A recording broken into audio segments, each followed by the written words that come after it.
is a rare pair who meet in high school, fall in love, hook up, and stay madly, deeply in love for 50 years or longer. Our resident couples counselor, Dr. David McKenzie, helps couples recognize the early warning signs of relationship trouble. He's a theologian, a sex therapist, and couples counselor in private practice. It is my pleasure to welcome Dr. David McKenzie back to Studio 4 to tell us more.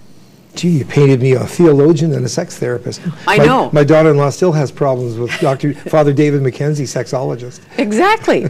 But I'm glad you've become a sexologist because, you know, you're good at it. Yeah, well, I think I am. Thanks. You're probably a good preacher, too. Yeah, well, I get a different clientele.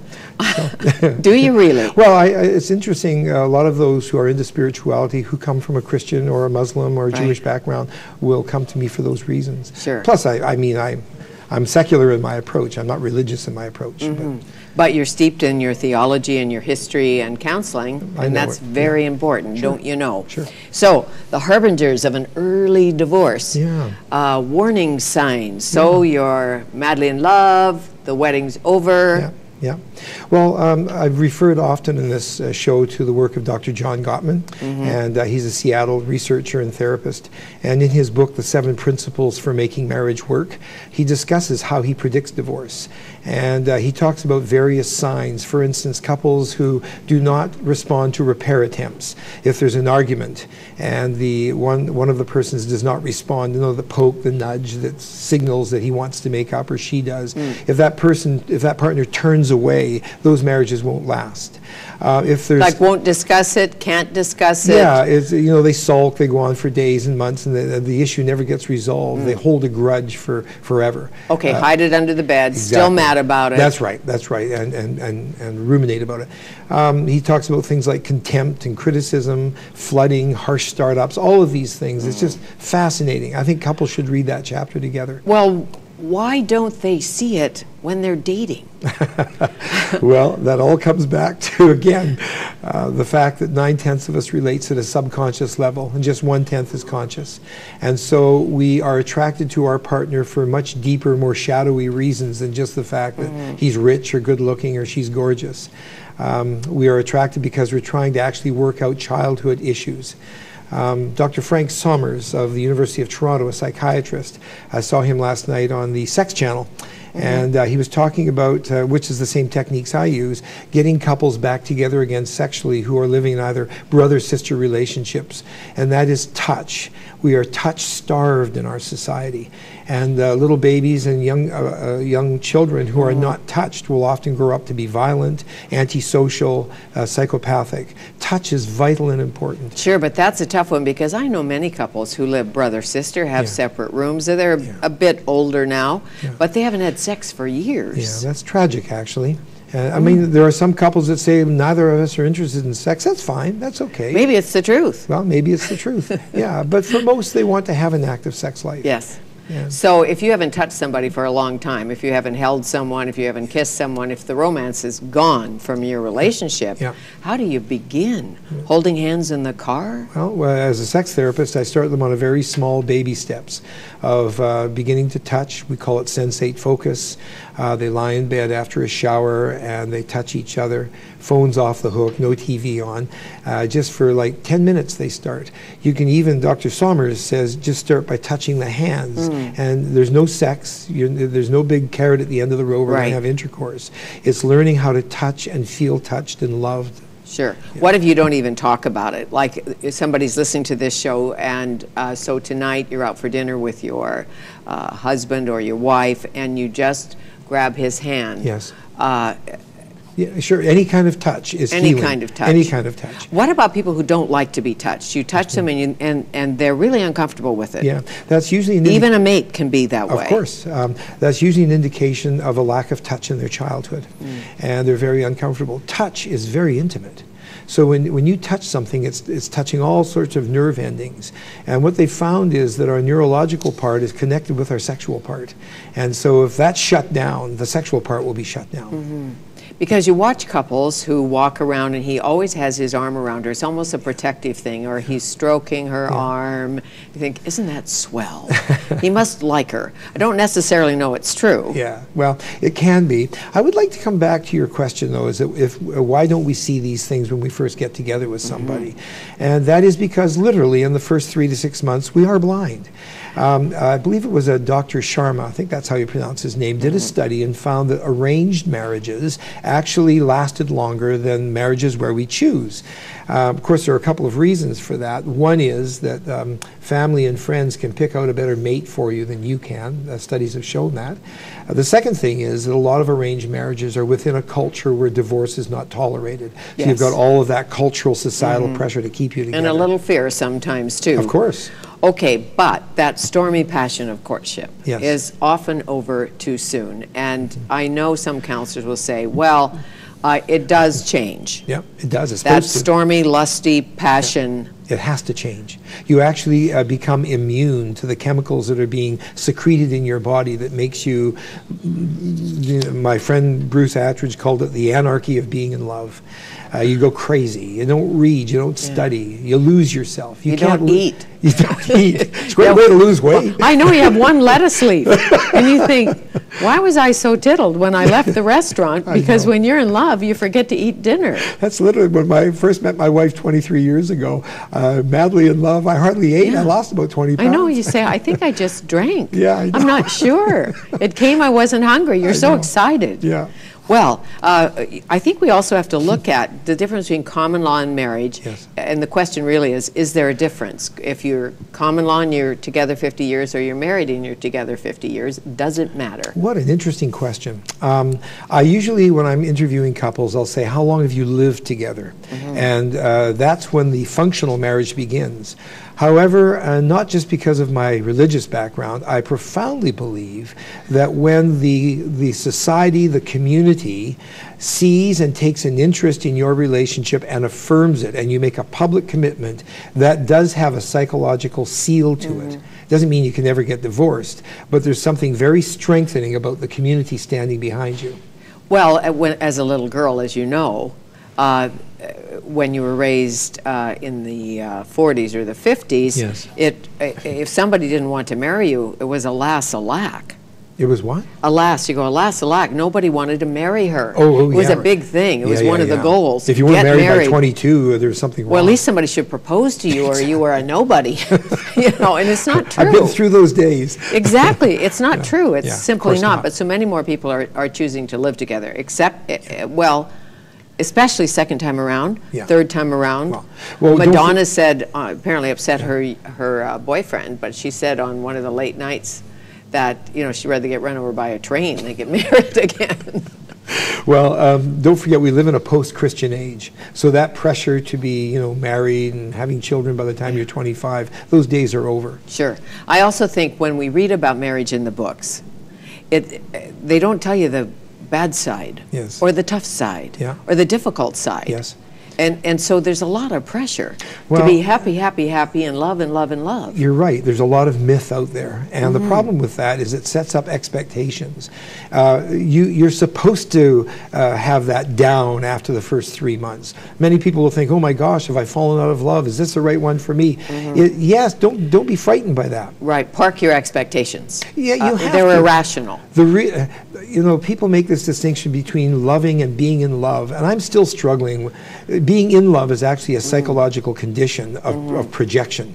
Love really is the building of the foundation of a deep friendship with common roots and negotiating, having conflict, loving, crying, laughing. That's what a relationship is. Trust. Oh, of course. People who marry and don't love each other in the beginning, and often that happens. You escape a bad relationship in your home. You just think it's time to get married. You want to have children.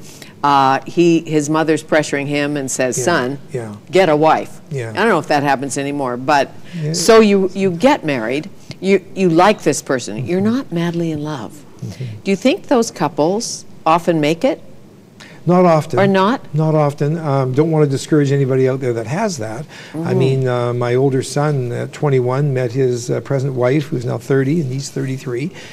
She was only 17 or 18. And they've got 3 children, a very strong marriage. So there are lots of couples out there who marry their teenage sweethearts. Sure. One of the things that happens is that if there's pressure from the family to get married at 20, that person has not experimented, hasn't gone out with a lot. And by the time he or she reaches around 40, they're saying, my God, I've lived half my life and I don't even know what it's like to date. Right. I don't know what it's like to have a heartbreak. And so they're in a lot of grief and pain of those lost years. Well, many parents say, oh, don't get married at 20, too young, way too young, wait till you're 30. Or they always put a number on things, and I don't know if that's important or not, but 18 too young, 25 about right, 35 too late, because what about babies? Well, women are much more ready to marry around 24, 25 than males are. I would say males are probably best to wait till 28, 30. Because males' brains mature later than female brains. You noticed. Well, there's evidence to support what I said. Oh, is there? Yes. I'm so happy to hear that. So we haven't made it up. Yeah, no, not at all. Still a boy. Between 21 and 23, new materials being added to the frontal lobe in women. Yes. So that at 23, she'll say, I can't believe I did that at 18. They're a different person. Yes. That doesn't happen in a man until about 24 to 28. Well, see, my mother always said they never grow up, they just get taller. They just get bigger. At last, I'm able to love. You've heard this from some people. At last, I'm able to love. Why are people not able to totally commit, love, let go, be vulnerable? What are the roots of that? Go back to childhood. It's all about childhood. Attachment with mother primarily. If you have an emotionally unavailable mother or a mother who is addicted to alcohol or drugs or whatever, you're going to have a person with an avoidant attachment style. And so they'll get into relationships where their partner will cheat on them, leave them, or be emotionally unavailable, or they themselves will shut the relationship down at a certain point and find legitimate ways of being turned off with their partner. So fear of being hurt? Fear, yes, because the very first person they fell in love with was their mother. And so if that mother was rejecting at some deep level, that child will inherit that. Right. And say, I can't, you know, I've been deeply hurt. I can't trust anymore. Can that child get over that? Absolutely. And I put them on a process of getting in touch with their inner child. There are lots of self-help books out there about healing the inner child. Because often, as you know, the mate tries to help the other mate get over it. Works and works and works. No adult can meet depletion from childhood. Your parents missed the mark. So you've got to heal yourself. And you do that by walking with your child into the past and re-experiencing that. And that's when you know you're hurt about something that's a bit irrational. And you must have to go back to your childhood to say, why am I feeling sad about that? What he did was not all that bad, but it deeply hurt me. Yes. But somebody leaves you and goes away on a trip or something, and you're in the puddle. Well, you're right, because emotions are irrational. And so a little child, if daddy rejects them or mommy does this or that or the other, a child will blame himself or herself. I must be ugly. There must be something wrong with me. Adults learn by reflecting on experience, and that's why I have the adult in them walk back and reflect with that little child and reorganize through cognitive behavioral therapy what they're thinking, to interfere with that false thinking. When you see couples that seem to really tick along, they totally let each other be exactly who they are, it seems to me. That's the key. if she wants to go out on a Saturday night and he wants to watch football, it's okay. Absolutely. Even if the neighbors say, gee, I don't know what's going on at that house because none of their she's business. out with her girlfriends and he's home watching football. No, they're not in that marriage. Gottman says that again. The common denominator that splits couples up is when one tries to make the other into a clone of him or herself. Right. Tries to make the other in his image. And nobody should control another adult. Oh, of course not. That's not a relationship. Can't be so, no. What about the vagabond? The person who wants all the comforts, but not the tie down. Or maybe it's the commitment phobe. Wants it, but not willing to say, I'm in the pond with you for life. Usually that does go back to childhood things. It also, I mean, can be reflected in a very deep hurt in the first love of your life. I mean, I had a 55-year-old woman once in my office years ago, weeping and grieving over a 13-year-old boyfriend that cheated on her in junior high. She had never resolved that. And it just deeply hurt her. And I'm not saying it destroyed her life, but it's interesting how some of those griefs are never resolved. We carry them on through life. That's why you're the therapist and I'm not, because I'd say something like, well, get over it. You know, it was 13 years ago. Well, get a grip. I know, but unresolved grief can infect you. I know. Yeah. And jealousy if somebody's dumped you and gone off with another and they're living happily ever after and they didn't live happily ever after with you and you're still mad after 30 years. Yeah, well, that's a sign you're stuck. You need some professional help. Right, to let go. Yeah, absolutely. If you don't let go, you can't live. I assume that Mrs. Letterman, is it Regina? Regina Lasko? I guess so. I think she's not so happy with Dave. Yeah. In fact, unhappy. Rumor today was that she only wanted $300 million to go away. Oh, really? I didn't hear. Apparently. Oh, I didn't read well, that. we don't know. Oh, it's all rumor and conjecture and all of that.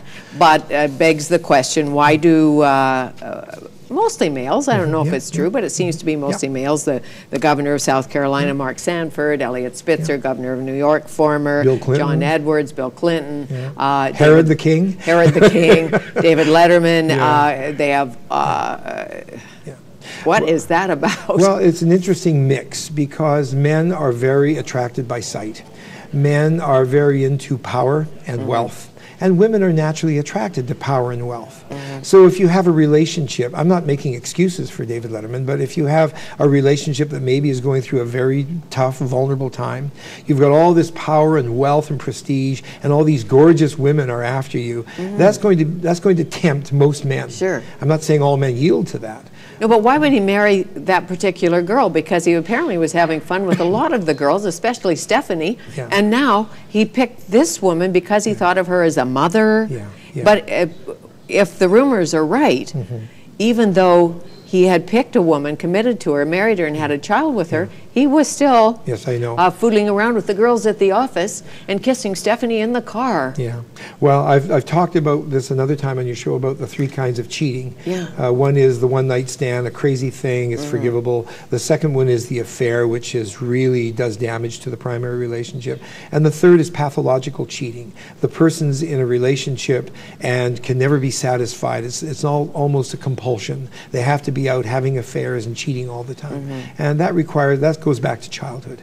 So in some ways I'm saying, let's all of us butt out, it's his business. On the other hand, I think there's a strategy in his preempting, getting out there first and telling his story. Yeah. We've said that many times, get yourself ahead of the story. You bet. I think he made one tiny error. The first night, he should have apologized to the wife. Yeah. That's smart. Yeah. Isn't it? Yeah. Like if you've really screwed up, yeah. you might say, and I'm so sorry I hurt my wife. I just wondering or at least why mention her. Why he has to get out there and do any of this stuff. I mean, I think it's deplorable that a person has sexual relations with people who are accountable to him. That's just not acceptable. But anyways, I mean, Americans especially and Canadians love these juicy, titillating stories, and there's almost a part of us that says, wow, somebody that powerful can look that humiliated. I feel better about myself. Yes, we live vicariously. That's why we watch The Young and the Restless. Yes, yes. Yes, it is. Yeah. How nice to see you. Always, Fanny. Thank you. Thank you. Dr. David McKenzie, couples counselor and a sex therapist. Coming up, he is all revved up for Thanksgiving dinner with some interesting additions. Chef Gary Steele is next with his version of Squash Surprise. Stay tuned.